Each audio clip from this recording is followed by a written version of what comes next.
د کابل نیوز ګران لیدونکو سلام، ژورلید ته ښه راغلاست. دا څلور میاشتې چې کوم تحول راغلی دی، کوم تغییر راغلی، اسلامي امارت حکومت نیولی دی، عملا تر اوسه پورې اوس کوم قانون حاکم نه دی. نو کله چې قانون حاکم نه وي، هر څه په ابهام کې به وي، ځکه حکومتدارۍ او د سیاسي نظام تسجیل چې کېږي، د هغه خو په اساسي قانون کې وضع کېږي او څرګندېږي. نو اوس خو یو مشکل خو دا دی چې موږ قانون نه لرو. یو د هغه مسایلو نه د سیاسي احزابو راتلونکی دی. سیاسي احزاب، سیاسي ګوندونه به حق د فعالیت لري او که نه لري، د دوی راتلونکي به څنګه وي. سیاسي احزاب چې ډېرو یې د نیمې پیړۍ نه زیاته مبارزه کړې ده په افغانستان کې، قربانۍ ورکړي دي او ډېر زیات خلک لري، پیروان لري. او بل د حکومتدارۍ اصل دی او د سیاسي احزابو نه بغیر په اوسني عصر کې د حکومتونو جوړېدل او دا څونه متصور دي چې ممکنه ده، غیر دې نه چې موږ لاړ شو دیکتاتورۍ خواته. یعنی یو خو د دیکتاتورۍ خبره ده چې د یو حزب یا یوې ډلې حاکمیت وي، او که دا نه وي نو بیا خو سیاسي ګوندونو وجود څنګه دی. په همدې باندې بحث کوو او په دغه بحث کې موږ سره ملګري دی ښاغلی قریب الرحمن سعید د افغانستان د حزب اسلامي پخوانی ویان، او زموږ بل ملګری دی ښاغلی ستانه ګل شیرزاد د افغان ملت د ګوند عمومي رئیس. ستړي مشئ، په خیر راغلی. سعید صاحب، اول بحث که تاسو نه شروع کړو، دغه څلور میاشتې کېږي چې د سیاسي ګوندونو په اړه دا وضعیت ډېر شیان په ابهام کې دي، ځکه قانون نشته دی. خو د سیاسي ګوندونو په اړه معلوم نه ده چې اسلامي امارت د افغانستان دی ته د فعالیت حق ورکوي که نه ورکوي. د یو سیاسي ګوند مشر د عدلیې وزیر سره لیدلی و او هغه ورته ویلي و چې نه درته وایم چې فعالیت وکوئ او نه درته وایم چې فعالیت مه کوئ. نو د دې خبرې معنا څه ده؟ دا څنګه قصه ده؟ تاسو ته د سیاسي احزابو راتلونکي څنګه ښکاري؟ بسم الله الرحمن الرحیم. جناب ځواک صاحب، تاسو ته او ستاسو انجینرانو او دوستانو ته او خاصتا ستاسو درون مېلمه جناب شیرزاد صاحب ته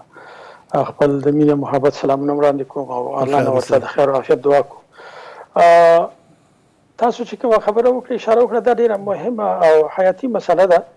او دا مسله تقریبا په ټولو نظامونو کې په عین ترتیب باندې شتون لري. ټول نظامونه چې هغوی د جمهوریت او دیموکراسۍ په دیموکراسۍ په اساس قایم شوي، په هغوی کې سیاسي احزاب خپله ونډه لري او هغوی کولی شي د خپلو ائتلافونو لارې نه نظام ته تغییر هم ورکړي، نظام بدل کړي او یا په دغه نظام کې چې کوم حاکم دی په دې شرکتو کې، لکه موږ چې د اشرف غني په دوران کې ولیدل چې ټول سیاسي احزاب تقریبا یو هغه احزاب چې هغوی د خپلو چوکیو او کرسیو د ترلاسه کولو، اقتدار ترلاسه کولو لپاره د اشرف غني سره ډډه ولګوله او د هر نوع اعتراض نه ځان ساته. یو هغه احزاب چې هغوی د اشرف غني په مقابل کې ودرېدل. نو دا تقریبا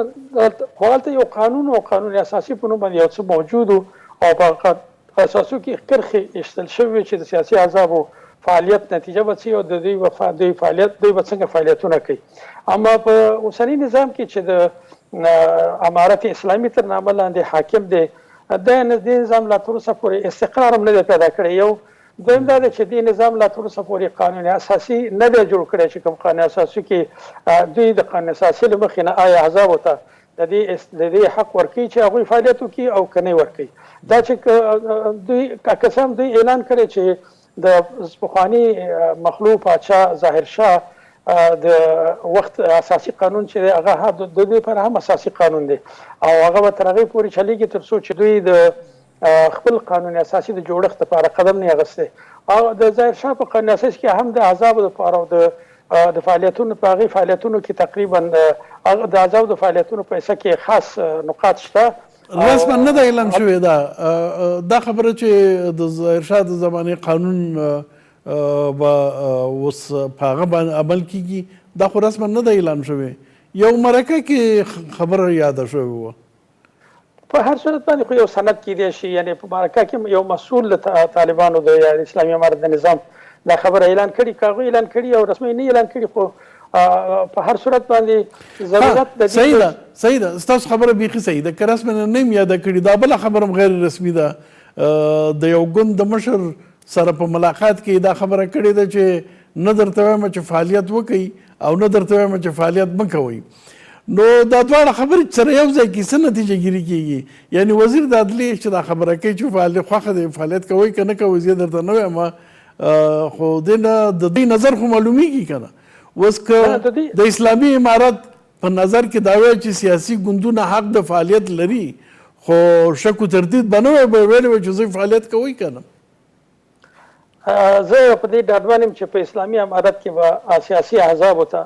اجازه د دې ورنه کړل شي چې هغوی د فعالیت وکړي په دې خاطر باندې چې اسلامي امارت نظام چې دی دا یو ګوندي نظام دی یو طرفه نظام دی او په دې نظام کې کوم قانون اساسي چې تر څو چې قانون اساسي دوی جوړ نه کړي او په هغې کې د احزابو په مسایلو باندې بحث ونه کړي تر هغې پورې زه مطمئن نه یم چې سیاسي احزاب به دوام وکړي صحیح تر هغې پورې خو بیخي صحیح لیکن کم ذهنیت چې حاکم د اسلامي امارت کې دوی که اساسي قانون جوړ هم کړي نو په هغې کې به اسلامي احزابو ته دغه سیاسي احزابو ته د فعالیت اجازه ورکړي زه ډېر ډاډمنۍ سره دا خبره نشم کولی ځکه چې دلته یو ذهن حاکم دی دوی یو د اسلامي نظام تر نامه لاندې محکمې جوړې کړي اسلامي نظام حاکم دی اکثره ځایونو کې فیصلې په ټولو ځایونو کې فیصلې د قرآن او سنتو مقابل د دوی مفتیان او علما کوي نو په دې خاطر به یو د سیاسي احزابو د موجودیت او د هغوی د شتون او د فعالیت نه خو مقصد دا دی چې هلته د دولت په مسایلو باندې یا د حکومتي امورو باندې انتقاد وشي او د هغوی د اصلاح لپاره هغوی د اصلاح په خاطر باندې هلته قدم ولي او یا دا چې په انتخابات کېږي او په انتخاباتو کې سیاسي احزاب مستقیما برخه اخلي نو که چېرته دغسې یو وضع موجود دی دوی په انتخاب باندې عقیده او فکر ولري بیا خو د سیاسي احزابو موجودیت ته باید زمینه برابره شي خو که چیرې انتخاب نه وي او دغسې امارت یې لکه څنګه چې په اکثره علما دا فتوا ورکوي چې کله چې یو امیر مقرر شو او هغه امیر تر هغې پورې چې کفر بواح ته نه صادر شوی د هغې په مقابل کې راپورته کېدل بغاوت دی نو په دې خاطر باندې زه ډېر اطمینان سره نشم یاره چې دوی به سیاسي احزابو ته اجازه ورکړي او د بل طرف نه دا به داسې کوم چې سیاسي احزابو چې افغانستان کې دي د یو دوه دریو نه بغیر نورو داسې امتحان هم نه دی ورکړی چې هغه امتحان د هغوی کامیابي او د هغوی د سلبۍ سبب وګرځي درست یعنی اوس موږ په دې بحث نه کوو چې الف ګوند ښه دی او ب ګوند ښه نه ده او دال ګوند څه کړي یا نه دي کړي خو خبره دا ده چې په اصل کې په اصولو کې آیا سیاسي احزابو ته دا اوسني ګوندونه چې دي خدای دې کې دا وي او که دا نه وي راتلونکي که ګوندونه جوړیږي لیکن تر اوسه پورې خو ښکاري چې دا ذهنیت حاکم دی دې سره موږ چې لیدلی شو که نه وروسته په دې باندې بحث کوو چې دغه لار سمه لار ده او که نه که ذهنیت داسې وي چې سیاسي ګوندونه نه فقط یوه ډله دا ذهنیت په دې اوسني عصر کې او په اوسني وخت کې نتایج به څنګه وي شهزاد صاحب تاسو فکر کوئ د یو ګوند د مشر په توګه آیا تر اوسه پورې په دې څلور میاشتو کې داسې ښکاري چې اسلامي امارت هېڅ ګوندونو سره نه رابطه کړې نه خبرې اترې کړي نه یعنې داسې ښکاري چې هېڅ اهمیت ورته نه ورکوي نو څنګه ارزوئ دغه وضعیت تاسو بسم الله الرحمن الرحیم د کابل نیوز د تلویزیون لیدونکو کارکوونکو تاسې ته او ډېر محترم مېلمه سعیدي صاحب ته خپل سلامونه او احترامات تقدیموم په خیر اوسئ ځواک صاحب دا واقعیت دی چې رښتیا هم په تېرو څلورو میاشتو کې طالبانو د حزبونو سره په یو سیاسي هویت کوم تماس نه دی نیولی او که فرضاً د افرادو سره تماس هم نیول شوی هغه په دې منظور چې فقط د هغوی نه غوښتي دي چې د دوی سره بیعت وکړي خو داسې چې د یو سیاسي ګوند سره په سیاسي هویت د افغانستان په مسایلو سره بحث وکړي دا کار نه دی شوی زما په عقیده باندې دا اوسنی اثر چې دی په دې اوسني عصر کې د حکومتونو د مشروعیت اصل په جهان کې د خلکو ملاتړ دی. د خلکو ملاتړ منل چې د خلکو د حکومت مشروعیت بنیاد د خلکو ملاتړ پورې اړه لري. درست. تر هغې پورې چې د حکومت مشروعیت د خلکو د اکثریت ملاتړ ځان سره ولري او د خلکو ملاتړ معلومیږي په انتخاباتو کې. کله چې ته رښتیني انتخابات کې هغې دپاره دیموکراسي ضرورت دی. که دیموکراسي نه بولې چې دا کلمې سره ځینې خلک حساسیت لري، ولسواکۍ ته ضرورت دی. ولسواکي یا دیموکراسي بغیر د ګوندونو نه ښه نه تمثیلېږي. نو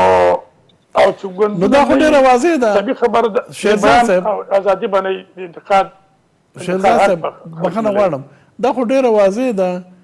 دغه حکومت عنوان دی د افغانستان اسلامي امارت. نو د دیموکراسۍ توقع ولې ولرو؟ ګوره رزواق صاحب، دغه جهان کې چې وګورې په پاکستان کې اسلامي جمهوریت دی، ګوندونه پکې شته، مختلف نمونه دي. خبره مسله د محتوا مهمه ده. موږ چې په دې دنیا کې اوسېږو، موږ دین لرو، د خپل دیني اصول په څنګ کې خپل کلتوري اصول او په څنګ کې ورسره نړیوال اصولو ته هم اعتنا کوو، پام کوو. که موږ ووایو چې موږ هر څه په خپله کوو او نړیوال اصولو ته هم اعتنا نه کوو، افغانستان یو جنګ ځپلی غریب هیواد دی. دغه حکومتداري بیا مخکې نه ځي. افغانستان به د بندیزونو سره مخامخ وي، حکومتونه بیا د جهان لخوا په رسمیت نه پېژندل کېږي، راکړه ورکړه به ورسره نه وي. دغسې حکومت به څنګه دوام کوي؟ دویم، په افغانستان کې 20 کاله 30 کاله جنګونه تېر شوي دي. متاسفانه دلته د سیمې استخباراتو، د منطقي استخباراتو، د قومي تعصباتو لپاره، د قومي اختلافاتو لپاره، د سیاسي اختلافاتو لپاره ډېر کار کړی دی. دغه جامع دغه ټولنه پرچه کړې ده. اوس څنګه کولی چې دغه ټولنه ټوله په اعتماد کې والو؟ که یوه ډله راپورته کېږي، هغه وایي چې حکومت هم زما، قدرت هم زما، سیاست به هم زه کوم. نو دغه نور خلک وایي چې د موږ ځای په دې وطن کې، په دې هېواد کې کوم ځای کې دی؟ نو زما په عقیده باندې نور خلک چې دي خو رعیت دي، بس مطابقت به کوي که نه؟ هغوی به بیعت کړی او د رعیت په توګه به ژوند کړي که نه؟ دغه به یې ځایي. په طبیعت باندې د خبره خلک نه قانع کېږي. ما درته مخکې ویلې چې دیموکراسي بغیر مشروعیت بغیر انتخاباتو نه کېږي، انتخابات بغیر د دیموکراسي نه کېږي، او دیموکراسي بغیر د ګوندونو نه نشي تمثیلېدلی. که رښتینې انتخابات وي، رښتینې جمهوریت وي، رښتینې انتخابات وي او رښتینې ولسواکي وي، نو ګوندونو ته پکې ضرورت دی. البته ګوندونه باید قومي بنیاد ونه لري، منطقوي بنیاد ونه لري، د اسلام سره په اختلاف کې نه وي، د اسلام او د خپلو عنعناتو او کلتور په نظر کې نیولو سره د خلکو لپاره د خدمت کولو یو پروګرام باید ولري. که داسې دی په دې باندې خلک نه قانع کېږي. ځواک صاحب، ما دا چې دا ټولنه پارچه شوې ده، دا خلک څنګه بېرته په اعتماد کې اخلي؟ دا سره جنګېدلي دي، یو بل سره وژلی دی، یو بل سره بندي کړی دی، یو بل سره فرار کړی دی. نو دا په دغه شکل خو نه قانع کېږي. ټوپک په زور. اوس حکومت په دغه فکر کې اسلامي امارت وایي چې ټول حکومت ما نیولی دی، ټوپک ما سره دی او بل څوک نشته چې هغه سره ټوپکي. نو فلهذا زه خپل حاکمیت مې دغه دی په دې کامیاب شوی یم چې په ټولو باندې برتري ولرم او ټول افغانستان کې حاکمیت ولرم. نو فلهذا زما حاکمیت باید ټول ومني، ځکه ټوپک را سره دی او د ټوپک زور ما سره دی. ګوره ځواک صاحب، د موقت دورې لپاره، د لږ وخت لپاره، د څو میاشتو، یو کال لپاره به خلک د ټوپک حاکمیت هم موقتا ځکه غاړه کېږي چې وایي تر څو چې دا ټولنه ثبات منځته راځي، حکومت ثبات منځته راځي، د قانون خاونده کېږي او په مسیر کې لویږي، مګر په دوامداره توګه نه د افغانستان خلک او نه نړیوال د ټوپک حاکمیت نه مني. د ټوپک حاکمیت د حکومت ته مشروعیت نشي ورکولی. حکومت ته سیمې نیولی شي خو د خلکو زړه نشي خپلولی. د خلکو زړه ته هغه وخت خپلولی شي چې هغه د دغه هېواد لکه څنګه چې دغه هېواد ځان واکدار ګڼي هغه هم واکدار وګڼي په ټولو مسایلو کې هغه سهم کې. زما مطلب نه دی چې ټول خلک په حکومت کې داخل شي خو ټول خلک د حکومت د هېواد د سرنوشت په ټاکلو کې سهم شي. خلکو ته دغه واک ورکړل شي خلکو ته دغه اختیار ورکړل شي چې هغه پرې پوه شي چې موږ د هېواد په سیاسي اقتصادي اجتماعي او کلتوري مسایلو کې تصمیم نیوی شو او زموږ تصمیم نیونه یو ارزښت لري.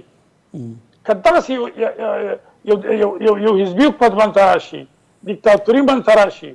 ګوره ځواک صاحب دا کار که داسې یو جوړ هېواد وي منظم پوځ قدرت او اردو ولري او یو سړی منځته راشي هغه هم یوه ډله منځته راشي هغه هم ډېر محبوبیت ولري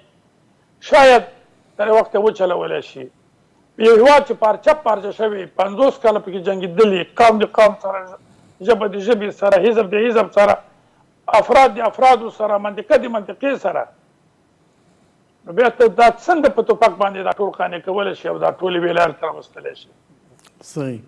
فرار به وي نو فرار به تر هغه پورې دوام کوي چې تر څو پورې او هڅه به کوي چې څنګه په افغانستان کې بیا بدلون منځته راشي. نو بیا بدلون په څه شي منځته راولي چې په ټوپک باندې حاکمیت راولي په ټوپک به بېرته ختمېږي. دا مهمه خبره ده دا مهمه خبره ده. بیا دلته بیا جګړه شوه او جګړه د حل لاره نه ده. صحیح د افغانستان مسله باید په خبرو حل شي. دا یو سیاسي حل غواړي یو جامع نظر غواړي پراخه نظر غواړي او پراخه غېږ غواړي چې باید د ټولو خلکو ستونزې واورېدل شي او په نتیجه کې داسې نظام منځته راشي چې په هغه کې هر سړی خپل ځان وویني او خپل مطمئن فرار هم له منځه راشي او هر سړی مطمئن ژوند وکړي. درست. سعید صاحب شیرزاد صاحب یو مهمه خبره وکړه که ته د ټوپک په زور سیاسي واک ترلاسه کړې او د مشروعیت منبع دې ټوپک وي نو بیا ستا د حکومت تغییر او تبدیلي هم چې دا د ټوپک په زور به کېږي ځکه خلک خو قناعت نه کوي. خلک خو یعنې څوک چې تا سره مخالف دي نو هغه خو غواړي چې واک ته ورسېږي دغه مبارزه به کوي دغه کار به کوي. نو که ستا د قدرت منبع ټوپک وي نو بیا خو خلک هم مجبورېږي چې ټوپک ته لاس کړي. دیکتاتوریو د منطقه کې د دیکتاتوریو سابقې ته که تاسو وګورئ کوم هېوادونو چې دیکتاتوري درلودلې ده بالاخره د یو انقلاب یا کودتا یا پار ترتیب په یو حالت کې چپه شوي دي. کوم هېوادونو چې دیموکراسي هلته درلودلې ده نسبتا سیاسي ثبات پکې زیات لیدل کېږي. نو د یو ګوند حاکمیت په دې اوسني وخت کې صحیح صاحب څونه ممکن دی څونه کېدلی شي چې دا ادامه پیدا کړي او ثبات راولي. جناب ځواک صاحب د جناب شهزاد صاحب د بعضې خبرو سره موافق یم. مشکل دا دی چې طالبانو یا اسلامي امارت نظام ډېر نوی دی او نطفه کې دی. د دې په څنګ کې لا تر اوسه پورې هغوی د جهاني یا نړیوالې ټولنې نه رسمیت نه دی ترلاسه کړی خو بیا هم په دې حالو ځلو کې دي چې خپل ولس ته او خپل فقیر ولس ته یو څه د خدمت مصدر وګرځېږي. په دې خدمت کې تقریبا دوی د چینایانو سره او د نورو مهمو ملکونو سره قراردادونه کړي تر څو وتواني هغه منابع ځمکنۍ منابع راوسپړي چې د ملت لپاره د خیر او برکت سبب ګرځي. یو خو دا دی چې دوی ته باید موقع ورکړل شي چې اقلا 2 کاله یا 3 کاله دوی خپل ځان راټول کړي او د قوانینو په جوړولو کې ځان مصروف کړي اساسي قانون جوړ کړي د علماو یا د متنفذینو داسې یو مجلس لویه جرګه جوړه کړي چې هغه د دې سبب شي چې د دوی لپاره د بینالمللي رسمیت پیژندلو وسیله وګرځېږي. د ښځو او نجونو لپاره د تعلیم مسایل عام کړي او هماغه قوانینو په اساس باندې چې کوم اسلام موږ ته وایي هماغه قوانینو په اساس باندې هغوی ته لاره خلاصه کړي تر څو هغوی خپل تعلیم او تربیې ته لاړې شي. د دې ضبط کول د دې خلکو خفه کول دا په کار نه دي ځکه چې دا خلک بالاخره دا یو کوره ده داسې یو دیګي بخار دی چې دا بالاخره بیا چوي او چې وچاودي د بیا مشکلات زیاتېږي ونه. نو په دې خاطر باندې موږ توقع خو دا ده چې امارت اسلامي کې ډېر هوښیار او پوه او نیک خلک شته او په امور باندې پوه خلک د دې مشاورین دي. نو په دې خاطر باندې دوی باید اول د قوانینو په جوړولو کې او د داسې یو جرګې په جوړولو کې چې په هغې کې د علماو او قومي متنفذینو او نورو خلکو ګډون حتمي داسې یو جرګې جوړولو کوشش وکړي. که څه هم ما جناب ذبیح الله مجددي خبرو واورېدې چې هغه وایي چې موږ به د علماو یو شورا جوړو تر څو موږ ته په بعضې مسایلو کې مشوره راکړي. خو زما ارزا دی هغوی ته چې دغه شورا ته لږه پراخه کړي او په دې پراخه شورا کې د افغانستان د نورو قشرونو او طبقو خلک سیاسي احزابو تر نامه لاندې چې کوم مشران موجود دي دوی ټول غواړي د دوی سره مشوره وکړي او د افغانستان د راتلونکي لپاره دوی په ګډه باندې یو داسې یو تصمیم ونیسي چې هغه ټولو ته د منلو وړ وي او هغه په افغانستان کې پیدا کوونکی وي او د دې په څنګ کې قوانین جوړ کړي، داسې قوانین چې هغې کې د احزابو موجودیت پیسه کړي او په نورو ټولو مسایلو باندې بحث وشي. اوس خو ډېره تازه ده چې موږ ویو چې دا نظام راغلی او دا نظام سره دی چې دا نظام چې راغلی دا د بینالمللي فشارونو لاندې د امریکا د سخت فشار لاندې په دې خاطر باندې چې امریکا ماته خوړلې او غواړي چې په بینالمللي ټولنه کې یو پوځ ځانته جوړه کړي، نو هغوی په طالبانو فشار راوړی، د افغانستان سرمایه کنګل کړي او په څنګ کې دنیا ته وایي، دنیا نورو ملکونو او هیوادونو ته د پاکستان په شمول ګرځېږي او وایي چې پاک وایي چې د حکومت تر هغې پورې چې موږ په رسمیت نه پېژنې تاسو یې په رسمیت ونه پېژنئ او دا یو ډېره لویه ستونزه ده. نو کله چې صحیح صاحب په دې خبره کوو، بالکل دا مهمه ستونزه ده، یعنې چې دنیا سره موږ یو ځای اوسېدل خو یو مهمه خبره ده، خو اوس دنیا څه غواړي هغه به پرېږدو. د افغانستان خلک څه غواړي؟ د افغانستان خلک یو حزبي حاکمیت سره ستاسو قول صحیح دی چې اوس د فتن لږ وخت تېر شوی دی، یو وخت پورې به خلک صبر وکړي، لیکن اوږد مهال دپاره یو حزبي حاکمیت یا د یوې ډلې حاکمیت د افغانستان خلکو ته د منلو وړ دی که نه دی؟ زه عبدالراز کوم چې باید منتظر اوسېږو چې څو قانون اساسي منځته راشي، دوی یو قانون جوړ کړي او دا قانون کې د هغې ټول مسایلو باندې بحث وشي. که چېرته قانون جوړ شي او په هغې کې د پارلمان دپاره او د هغې کې د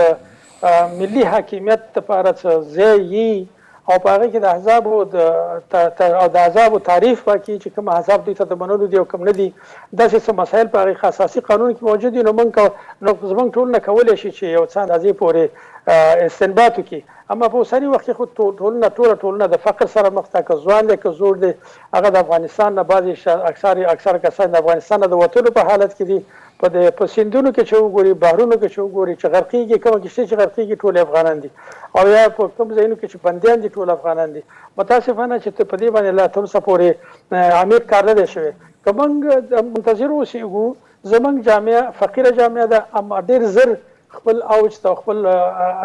خپل هغه دومره زحمتکش جامعه ده چې خپل کوشش ډېره زر نتیجه ورکوي. نو که چېرته موږ وتوانېږو یا زموږ دغه اوسنی نظام وتوانېږي په دې باندې چې د افغانستان ولس ته د هغوی د رزق وسایل پیدا کړي، هغوی ته کار پیدا کړي، هغوی ته د کار زمینه برابره کړي، زموږ ځوانان په کار شي، زموږ د پوهنتون فارغین، زموږ محصلین، زموږ نور ټولو ته د کار زمینې برابره شي، که هغه نارینه دي که ښځینه دي، په خپلو ځایونو کې په کار مصروف شي. نو زه په دې مطمئن یم چې جامعه به تر وخته پورې دا مسله سړه وخوري. اما که چېرته موږ په دې اوسني وخت کې هاو د دې جوړه کړو چې هله دا وشو هغه وشو، دا به نتیجه هم نه ورکوي. یو او دویم دا دی چې د طالبانو او یا د اسلامي نظام د سخت دغه سره مخ شي، ګزار سره مخ شي. طالبان هم دا اوس په دې توانېدلي چې داعش کنټرول کړي، په دې کاندلي چې القاعده کنټرول کړي او هغه او په همدې خاطر باندې امریکایان ورخطا دي چې چېرته طالبان یا د اسلامي نظام مسؤلین وتوانېږي القاعده کنټرول کړي او داعش کنټرول کړي، نو بیا خو د دوی هغه داعیه د منځه ځي. په دې خاطر باندې هغوی خپلې داعیه کې کوشش کوي او بیا ټولنې ته مو وایي چې باید د افغانستان مسله په داسې اسانۍ سره طالبان ته پرې نه ښودل شي. دا مهمه خبره ده، دا مهمه خبره صحیح صاحب، دا مهمه خبره ده چې ګواښونه ډېر دي، سیاسي احزابو ته کول څه پکار دي. آیا خدا نخواسته بیرته موږ افغانستان جنګ او بې ثباتۍ ته څه وکړو او که نه ټول یو ځای ثبات دپاره کار وکړو؟ څنګه کولی شو؟ سیاسي احزاب باید څنګه وکړي چې هم خپل حق وغواړي او هم ثبات وساتل شي؟ یوه لنډه دمه لرو، دمې نه وروسته بحث ته ادامه ورکوو.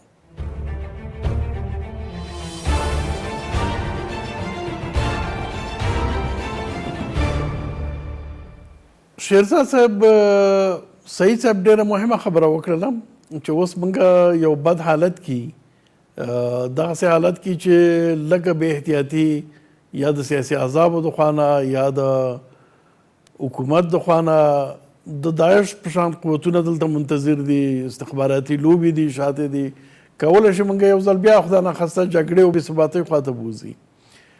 نو سیاسي احزابو ته څه کول پکار دي؟ د یوې خوا نه دا هم ډېره ضروري ده چې د افغانستان د خلکو هغه اساسي حقوق چې دي او یو د هغې نه سیاسي مشارکت خبره ده، د سیاسي احزابو د فعالیت خبره ده چې حق لري، دا هم تامین شي او افغانستان بې ثباتۍ خواته هم لاړ شي. سیاسي احزاب هم ډېر پسیف نه ښکاري په دې اړه. حد اقل اوس طالبان ورسره مشوره کوي که نه کوي، امارت ورسره تماس نیولی دی که نه دی، خپل منځو کې هم تر اوسه پورې کومه غونډه نه ده شوې، کومه مشوره نه ده شوې، کومه ناسته نه ده شوې، بیل بیل او ټول غلي او خاموشه دي. څه کول پکار دي سیاسي احزابو ته په اوسني مرحله کې چې نه افغانستان خدا نخواسته جګړې خواته لاړ شي او نه د خلکو حقوق همداسې د پښو لاندې پاتې شي؟ ځواک صاحب دا ډېر مهم او اساسي سوال دی. زه د سیدي صاحب خبرې هم تاییدوم چې هم طالبانو ته یو وخت ورکول پکار دی چې دا ټولنه بیا د بې انارشۍ خواته لاړه نه شي، جګړې خواته لاړه نه شي. جګړه د افغانستان په ګټه نه ده، خو دا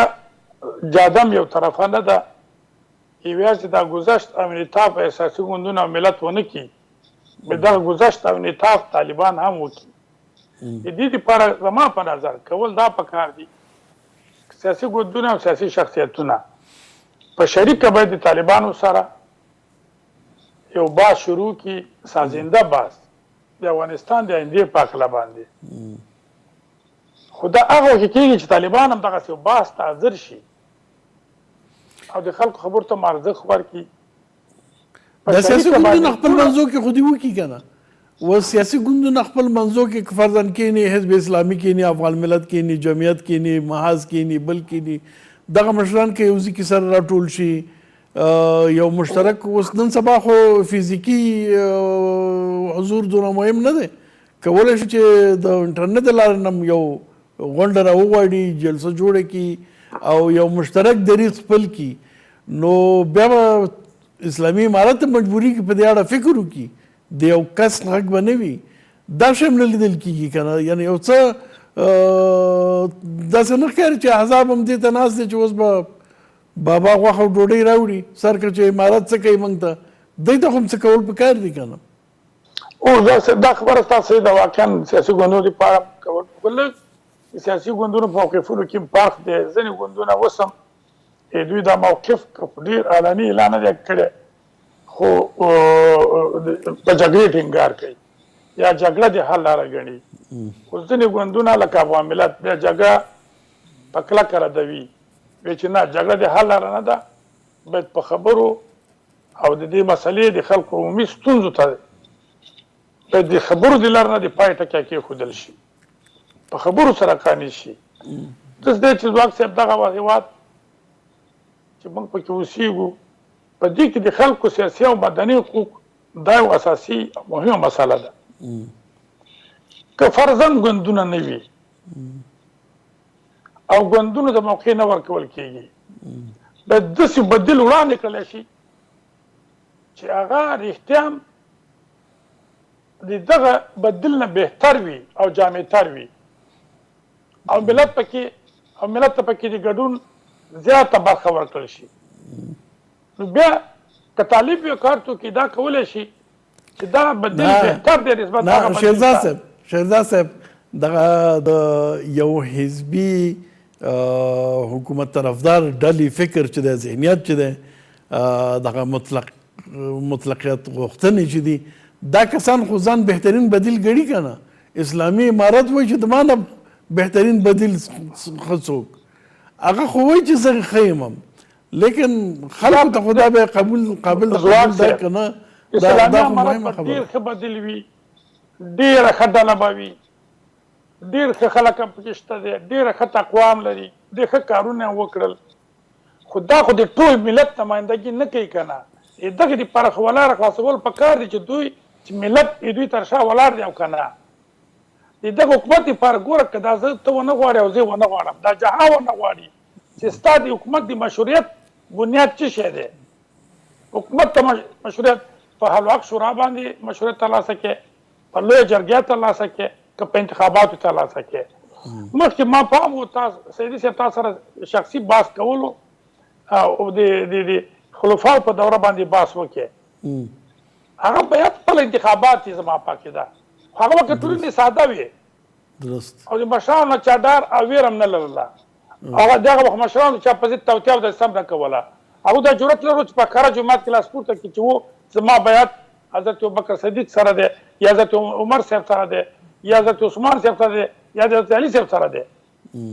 مګر نن ټولنې ډېرې لوی شوي دي دا کار په جماعتونو کې نه خلاصه کېږي انتخابات په خپله بیعت دی خو په هر ترتیب د خلق د حکومت د مشروعیت لپاره باید یو بنیاد وي حکومت لپاره باید قانون اساسي وي خلق تر هغه پورې چې اساسي قانون نشته که فرضاً همدغه د پخواني پاچا قانون مني دوی کولی شي رسماً د اعلان وکړي چې د نن ورځې نه وروسته پرته دغه مواداتونه مثلا هغې کې داسې ماده ده چې پاچا غیر مسؤل واجب الاحترام دی اوس خو پاچا نشته که نه پرته دغه مادو نه نور د ظاهرشاه اساسي قانون کاملا نافذ دی یو مشکل خو په حلیږي خو دا د مرکې په اساس نه کېږي په ځواک صاحب دا به دوی رسما د رهبرۍ په سطح فیصله وکړي او د دوی د رهبر د یو فرمان په اساس باید اعلان شي که فرضاً وي چې نه دا قانون هم نه کوو دې کې مشکلات دي لاعقل په ځینې مهمو او اساسي مسایلو کې باید وخت په وخت فرمانونه صادر کړي چې خلکو ته خو لاره وښیي خلک په حوصله وکړي باید حوصله وکړي سمدستي زه خپله دې مخالف یم چې اوس سمدستي موږ یا حزبونه یا د افغانستان افراد یا اشخاص دومره غالمغال شروع کړي چې خدای ناخواسته خبره بیا هم د جنګ او جګړې او یا د انارشۍ خواته بوځي حوصله پکې پکار ده شهزاد صاحب ما چې دا د بخښنه غواړم دا د احزاب غونډه مې وویله دا چې احزاب سره کینی نو دا خو یو فایده دام ده هغه احزاب او ډلې چې جنګ غواړي د هغې صف به بیل شي او هغه احزاب او ډلې چې جنګ نه غواړي په افغانستان کې د دوی صف به بیل شي دا خو به ښکاره شي نو په هر ترتیب خو لازمه ده چې سیاسي ګوندونه خپل موضوع کې سره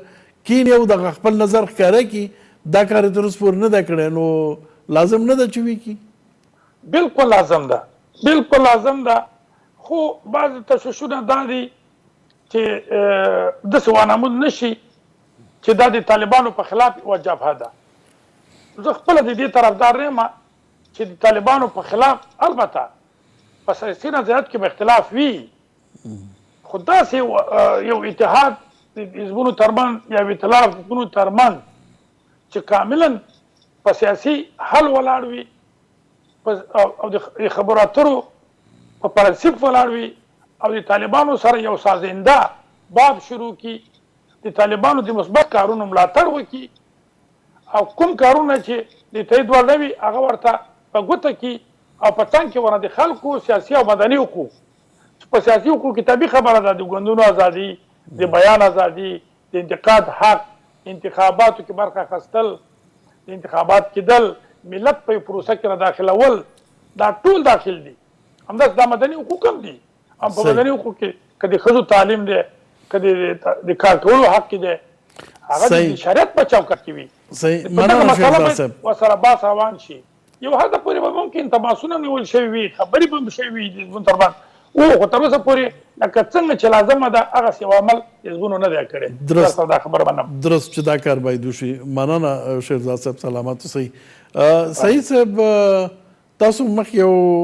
کوم ټکي ته چې اشاره وکړه مخکې شهزاد صاحب سره مې په بحث وکړو دغه خطر دغه ګواښ چې خدا نخواسته افغانستان بیا بې ثباتۍ خواته لاړ نه شي جګړې خواته لاړ نه شي رښتیا یو سلسله ګوندونه چې دي دا مقاومت په نوم باندې چې لګیا دي چغې وایي اخوا دېخوا یو تعداد داسې ګوندونه دي چې د افغانستان تجزیه غواړي د افغانستان وحدت نه غواړي نو دا خو معلوم خلک دي او فرصت کې دي، یو خطر دی، یو څوک دي چې فرصت کې دي. د ده په خوا کې د داعش په شان ډلې هم شته دی، د نورې تروریستي ډلې هم شته دی چې دا هم په فرصت کې دي چې څه وخت ورته فرصت پیدا شي. او نو که په افغانستان کې یو ګوند یعنی یوازې د اسلامي امارت حاکمیت وي، دوی ته به زیات فرصت په اسانه میسر شي. او که اسلامي امارت وکولی شي د نورو سیاسي ګوندونو چې د هغه په نتیجه کې به د ملت ملاتړ هم ترلاسه کړي، په هغه صورت کې به ډېر وکولی شي د افغانستان ثبات وساتي. د دغې ګواښونو موجودیت لا لازمي کوي نه چې اسلامي امارت یوازې خپل دغه نه وځي دغه خول نه او نورو سیاسي احزابو او د مجموعاً ټول ملت همکاري ترلاسه کړي. ډېره زه او معقوله خبره ده په دې خاطر باندې چې اسلامي امارت د خپل قدرت د دوام په خاطر باندې ټول سیاسي احزاب او کوم احزاب چې د دوی سره په تعامل کې موافق دي، کوم احزاب چې موجودیت او سیاسي قوت لري، او د کوم احزاب او مشران چې فعلا په افغانستان کې دي او د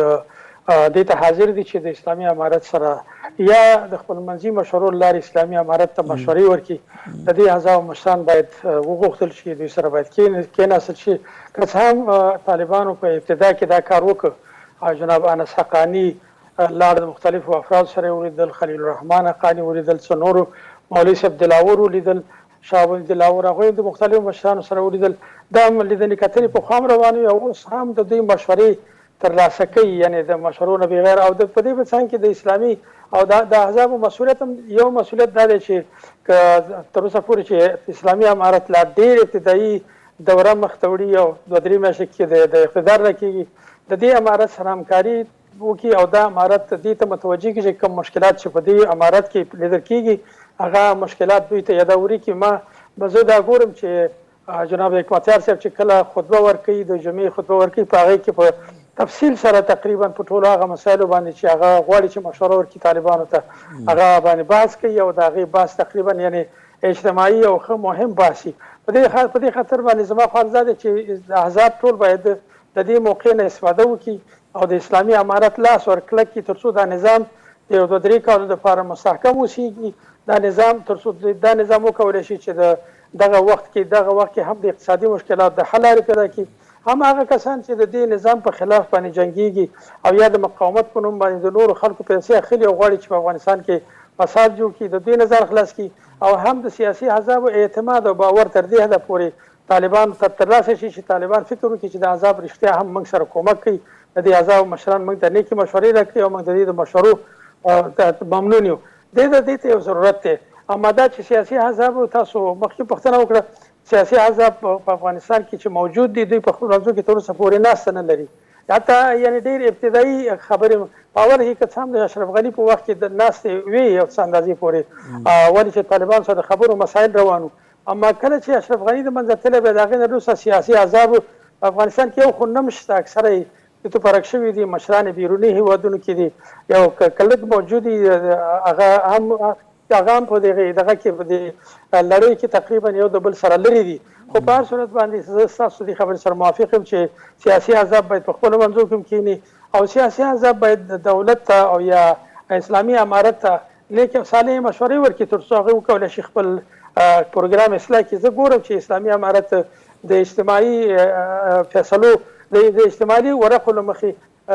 بعضې مسایل چې ورته وړاندې کېږي هغه مني او په هغې کې اصلاحات راوړي. نو که چېرته سیاسي احزاب په دې سلسله کې قدم وهلي دا به ډېره مهمه خبره وي. او زه خپل هم اسلامي سیاسي احزاب په دې کې تشویق کوم چې هغوی د دولت سره او د امارت سره په تماس کې اوسېږي، که دا تماس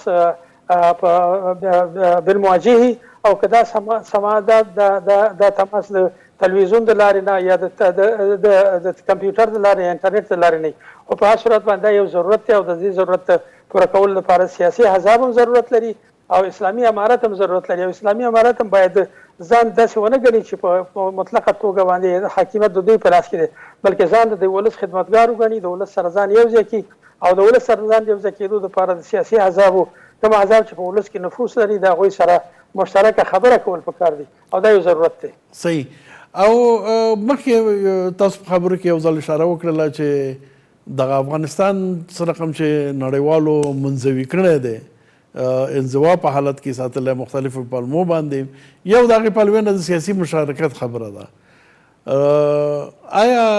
که دغه خبرې ته پام ونشي دغه منزوي حالت کې افغانستان پاتې کېدل دا ممکنه ده او که نه او که نه وي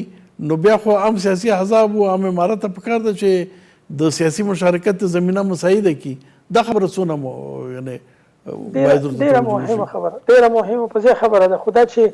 موږ اوس د اسلامي امارت نه وغواړو په داسې حال کې چې دوی خپل تشکیلات اوس جوړوي خپل دفاتر اصلاح کوي خپل پروګرامونه جوړوي په اقتصادي مشکلاتو کې راګیر دي دوی غواړي چې د افغانستان ولس د اقتصادي مشکل په دغه بدترینه مرحله کې د هغوی لاسنیوی وکړي د هغوی سره څه وکولی شي په دې مرحله کې دا به ډیره عاجله خبره چې موږ ویو چې هله زر کوه چې اسلام او مشارکت لپاره سیاسي احزابو سره پروګرام جوړ کړي بلکې دا یو ضرورت دی خو دا ضرورت به موږ په هماغه وخت کې احساس کوو او په دې باندې پافشاري کوو چې په افغانستان کې د اقتصادي مشکل د حل لارې پیدا شي او د دې لپاره اقتصادي تاسو وګورئ په ټوله دنیا کې دغه زموږ ګاونډ کې پاکستان کې کله چې په ملي سطح یو مشکل پیدا کیږي حکومت پسې دا کار کوي ټول سیاسي احزاب راغواړي دغه مشکل سره مخ څنګه وکړو اوس د اقتصادي مشکل چې دی په دغه کې په کار نه و چې اسلامي امارت دغه کم احزاب چې تاسو یاد کړل چې همکاري کول غواړي دا راوغواړي چې دغه اقتصادي مشکل سره مخ څه چاره ده څه باید وکړو معقوله خبره ده چې د دې احزابو مشوره والي د دې احزابو د مشرانو سره کېمني که نه کېني اقلا د دوی نه غوښتنه وکړي چې خپلې مشورې یا د حل لارې په لیکلي توګه باندې دوی سره یو ځای کړي دا یو ضرورت دی او د پاکستان مسله خو تقریبا بېله مسله ده که هغې باندې موږ بحث اوس نه کوو په دې خاطر باندې زموږ خپل بحث په خپل کورنۍ کې او په خپله ټولنه کې دی او دا د طالبانو لپاره یو ضروري خبره ده چې د هغه قشرونه چې هغوی په کار پوه دي هغوی په سیاسي امورو کې پروګرام ښه ذکاوت لري او تجربې لري هغوی په اقتصادي امورو کې چې ماهر دي هغوی چې په دینی امورو کې ماهر دي هغوی چې په نورو امورو کې مسلکي کسان دي د هغوی ټولو سره په مشورې وکړي دا ما مخکې عرض وکړه چې کومه لویه جرګه یا لویه د علماو شورا چې دوی راغواړي په هغې کې دغسې کسان چې هغه هم د سیاسي احزابو مسؤلین او هم تخنیکي او مسلکي کسان او هم په کارپوه کسان دا کسان ټول راغواړي او په دې د علماو په شورا کې او یا په نورو کې دوی کې سره کښېني تر څو داسې لوایح جوړ کړي چې هغه د مختلفو وزارتونو دپاره کارآمد دي ځکه زموږ وزیران ټول نوي دي او دا نوي وزیران دوی د کار په ساحه کې لا تر اوسه پورې بلد هم نه دي اوس یې لا په چوکۍ باندې راسي خو تر اوسه پورې لا تبدیل و تغییر هم روان دی ځکه هره ورځ هر څو ورځې پس باندې ګوري چې یو وزیر د یو ځای لرې کېږي د هغه په ځای بل کس ټاکل کېږي یو رئیس لرې کېږي د هغه په ځای بل کس ټاکل کېږي او دا په دې خاطر باندې دا به ډېره عجله چې موږ ویو خو په هر صورت باندې سیاسي احزابو مهم رول دا دی چې هغوی باید د طالبانو سره په شفاهي په بالمواجهې توګه باندې او یا دا چې د انټرنیټ او د تلیفون د لارې نه داسې مشورې شریکې کړي چې هغه د ملت په خیر وي هغه د طالبانو د نظام په خیر وي هغه د سیاسي تنظیمونو په خیر وي تاسو نتیجه ګیري سره صحیح صاحب سیاسي احزابو فعالیت لازمي دی سیاسي احزابو ته باید حق ورکړل شي مشارکت وکړي او دا د یو قانون د لارې نه باید تنظیم شي او اول باید قانون دا خبرې ټوله درست لیکن په اوله کې چې موږ کوم بحث وکړو ستاسو نظر هم دا و چې دلته چې کوم ذهنیت حاکم دی هغه سیاسي احزاب نه غواړي نو دا کار ضرورت دی خو دا ذهنیت چې دی دا سیاسي احزاب سره جوړ نه دی نو دا به څنګه چلیږي فقط د قانوني اساسي پورې مربوط دی چې کوم قانون اساسي چې دوی جوړوي همداسې به جوړوي که نه عرض هم دا دی چې په هغې قانون اساسي کې مجبور دي دوی چې د سیاسي احزابو او د افغانستان د ټولو قومونو او قبایلو د مشترک نظام د جوړښت په خاطر باندې دوی څه تعریفونه لري او بل دا چې دوی سیاسي احزابو ته کوم تعریف لري کوم سیاسي احزاب کولی شي په افغانستان کې فعالیت وکړي کوم کولی شي چې فعالیت ونه کړي کار کسان اوسنی ذهنیت چې حاکم دی هغه خو دا دی چې د سیاسي احزابو سره هېڅ هغوی علاقه نه لري ولې سیاسي احزاب هغوی امتحان کړي دا سیاسي احزاب مخکې په انتخاباتو کې د اشرف غني او د کرزي په انتخاباتو کې امتحان شو او په هغه انتخاباتو کې تقریبا د سیاسي احزابو ډېر منفي نتایج ورکړل. په دې خاطر باندې هغوی د سیاسي احزابو نه دومره توقع نه لري. او بل زموږ یو غټ مشکل دا دی چې موږ په افغانستان کې داسې ملي احزاب چې هغه په ټول هېواد کې خواري د ټولو قومونو او قبیلو دغه سره ولري. صحیح صاحب، جهاد منګه وکړو، د افغانستان خلکو جهاد وکړو، لیکن د جهاد په نتیجه کې منګه فساد خواته لاړلو، جنګونه مو کړل، څه بد کارونه چې وم نه کړل. د هغه په خاطر خو د جهاد اصل وس نفي کوی نه شو کنه، چې موږ یو چې جهاد خو من خرابوي خواته مو تجربه مو کړله خراب وو، نو نور په کار نه دی. سیاسي احزاب هم دغسې دي، سیاسي احزابو فرضاً ښه کار وکړه بد کار یې وکړه، لیکن په اصل کې خو یې نه شو نفي کوی کنه. نه زما عرض دا دی چې دوی تجربه کړي هغه پخواني هماغه ذهنیت چې دوی د دوی تجربو نه ترلاسه دی هغه اوس حاکم دی. په دې خاطر باندې موږ باید منتظر اوسېږو چې اساسي قانون جوړ شي او د اساسي قانون په رڼا کې د احزابو تعریف وشي چې کوم احزاب قابل د قبول دي، کوم احزاب کولی شي فعالیت وکړي، کوم احزاب کولی شي فعالیت ونه کړي. او یا دا دی چې دوی احزاب د سره د قانون اساسي نه وباسي. که وایي اصل هغه بله خبره ده، خو تر څو چې موږ د دوی د نظر په اساسي قانون کې ونه لولو، د دوی اساسي قانون ونه ګورو، تر هغې پورې به ډېره عاجله چې موږ سیاسي احزابو ته یو موقع په لاس ورکړو، یو موقع چې هغه د فساد او د مشکل باعث ګرځېږي. درست. شیرزاد صاحب مخکې په دې ګرچې بحث وکړو چې سیاسي احزاب باید څه وکړي، دا بحث خو دونه و چې سیاسي احزاب د خپل حق دپاره باید څه وکړي. د دې ملت یو حق هم دا اوس چې کوم بحران کې افغانستان پروت دی، هم د بې ثباتۍ خبره ده او هم دا د اقتصادي مشکل سره په کار نه ده چې سیاسي احزاب په ده کې خو خپل که د ملت کې ځای لري موجود وي داخل د افغانستان کې په خلکو کې یي، نو د دغه مشکل په وړاندې یو څه خو وکړي. هېڅ نه ښکاري، هېڅ سیاسي احزاب په دې ټولنه کې ښکاري نه چې شته دی او یو څه کوي، د دې ولږې په مقابل کې څه کوي، د فقر په مقابل کې څه کوي. درست حکومت مکلفیت دی، لیکن دا سیاسي احزاب کوم سبا ته د حکومت ته رسېدلو دعویدار دي. په کار نه دی چې دوی یو څه وکړي، ځان خو ښکاره کړي چې موږ ولس کړي. خو ځواک صاحب پکار داسې خبره ده، پکار دی او تر یو حده پورې کوم حزبو مشران یا د حزبونو غړي چې خپل روابط لري هغوی هڅه کړې ده چې د نړیوالې ادارې هغه چې د بشر په نامه کار کوي، د بشر حقوقو په نامه کار کوي، د ملګرو ملتونو پورې تړلي دي، او یا بعضې هېوادونه چې نسبتا مستقل سیاست کوي، دا تشویق کوي چې د افغانستان د خلکو سره باید مرسته وشي. او کوم کسان چې د دې مخالفت کوي هغه په حقیقت کې د افغانستان د خلکو سره دښمني کوي. د حکومت مسله جدا ده، د افغانستان د خلکو مسله جدا ده. بالکل موږ په تمام معنا چې په وس کې ده هغه هڅه هم کړې ده چې نړیوال تاکہ هېوادونه دي په پارلمانو کې خلک لرو پیژنو، یا بشري ادارو کې یا ملګرو ملتونو په ادارو کې چې هغه تشویق کړو چې د افغانستان خلک او تشویق کړي دي چې سخت مشکلات سره مخامخ دي. بشري کومکونه باید په زغرده خپل کار شروع کړي او خپل کومکونه ورسوي د افغانستان خلکو ته. هلته په تخنیک کې طالبانو سره خبره وکړي، طالبانو په لاس کې دوی خپله کې خو طبیعي خبره ده څوک چې کومک کوي د خپل کومک به نظارت هم کوي، داسې نه چې دا زما کومکونه سیند ته ولوېږي. طالبانو تر اوسه پورې په دې مسایلو کې ډېر امتحان ورکړی دی، خو پخوا نه داسې تاریخ پاتې دی چې افغانستان پخواني خلکو دونه بې اعتباره کړی دی چې یو وخت زما یادېږي د المان یو پارلمان غړی و هغه ویلي وو چې افغانستان سره حکومت کول داسې معنا لري لکه چې سړی په کوټه کې ناست وي او پیسې د اشعدار نه بیرون شني بې هدفه. واقعا هلته بېاعتمادي ایجاد شوې ده. نه هغه خو بېل بحث ده، یعنې که نظم وي او یو سیستم